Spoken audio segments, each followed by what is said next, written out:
The morning after the noise, when I moved into Maplewood Estates, I expected quiet weekends and friendly neighbors.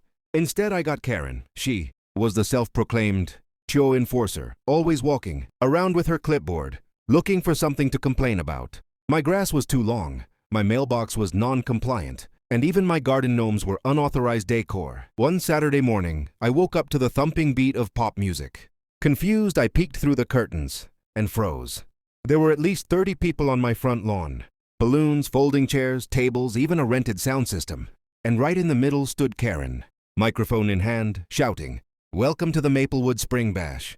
She was literally hosting an HOA event on my property. I stormed outside, still in my pajamas, trying to stay calm. "Karen, why are you on my lawn?" I asked. She barely looked at me. "Oh, calm down, Alex. The HOA voted to use this space. You've got the biggest front yard.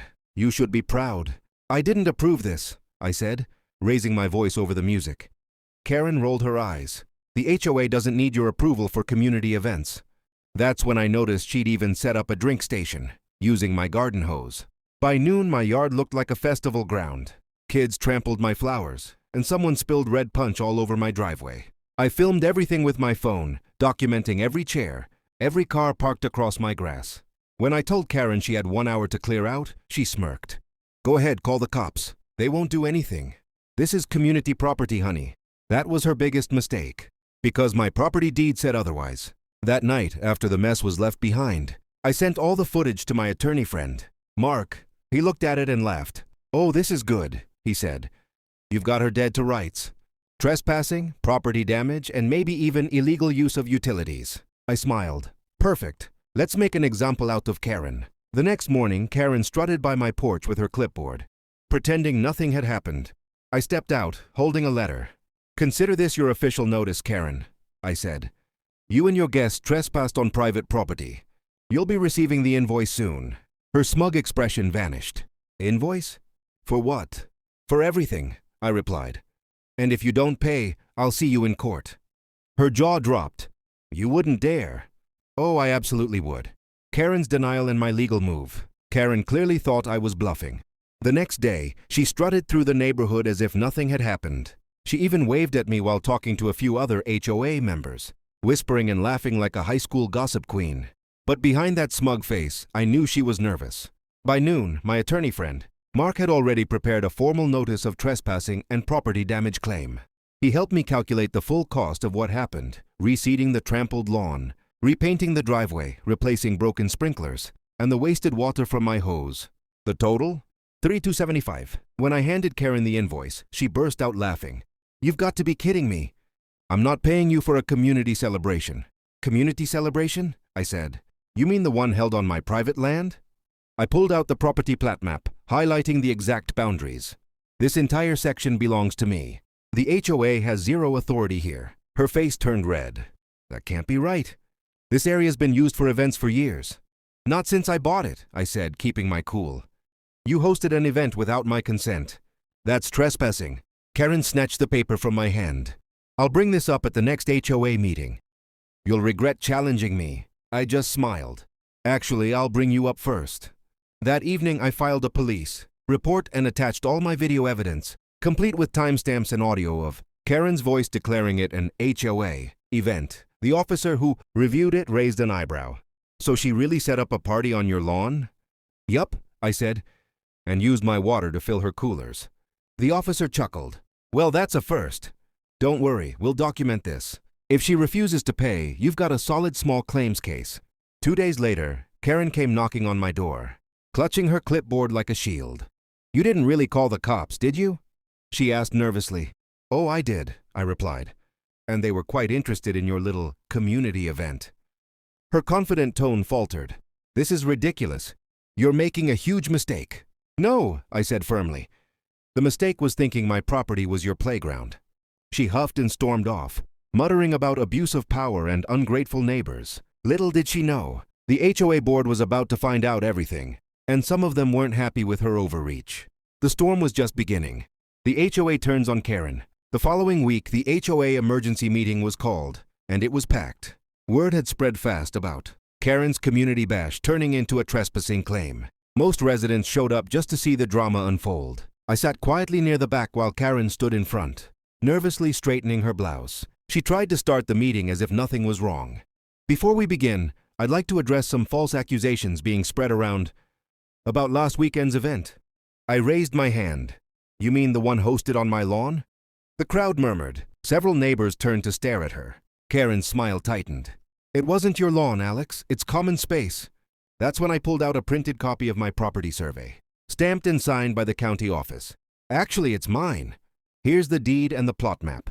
I passed the copies to the board president, Mr. Jensen. He studied the papers, then looked up at Karen.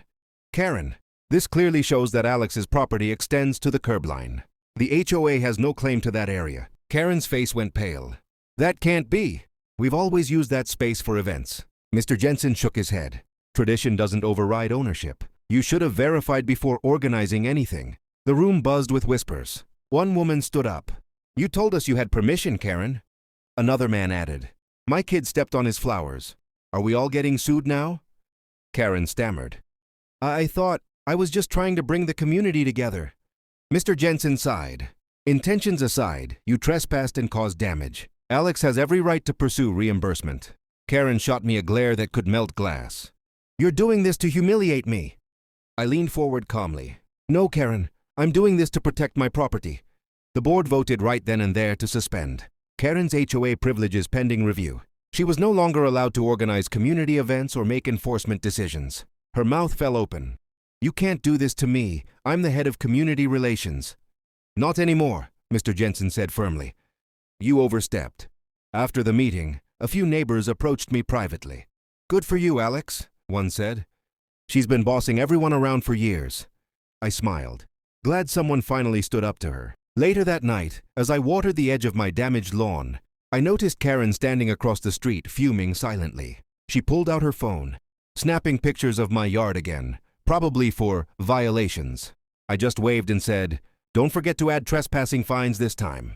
Her face turned red as she stomped away. She still hadn't paid the invoice. The trespass bill comes due. 2 weeks passed, and Karen still hadn't paid a single cent. I gave her plenty of time to settle things quietly, but she kept pretending it would all blow over. Instead, she went door to door telling neighbors I was suing the HOA for being friendly. What she didn't know was that the HOA board had already distanced themselves from her, and they'd formally stated in writing that she acted alone. That letter was gold. Mark, my attorney friend, helped me file the small claims case. The county clerk even chuckled when I explained the story. So she threw a party on your lawn?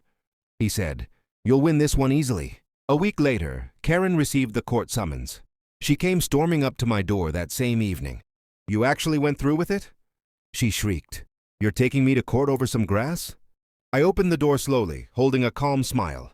No, Karen, I'm taking you to court for trespassing, property damage, and unauthorized use of utilities. That's not some grass. She jabbed her finger toward me. You're pathetic.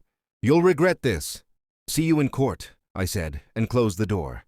The hearing day was short and sweet. I presented the photos, videos, the HOA's letter, and repair receipts. Karen tried to argue that it was a community event, but the judge cut her off. Ms. Taylor, the judge said, the property lines are clear. You had no authorization to use his lawn. You are liable for damages. Karen's jaw dropped as the judge ordered her to pay $3,700 plus court fees. As we left the courtroom, she glared at me. You think you've won, but everyone will see how petty you are. I shrugged. If respecting property rights is petty, I'll take it. A month later, I received the payment in full, likely thanks to the HOA pressuring her to end the embarrassment. Word spread across the neighborhood that Karen had lost in court, and soon her authority completely vanished.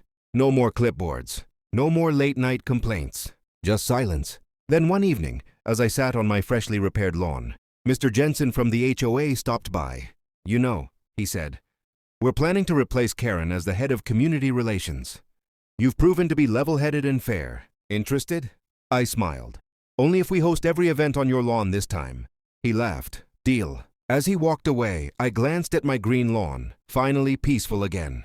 Karen had tried to claim it as community property, but in the end, it became the place where I proved that boundaries matter.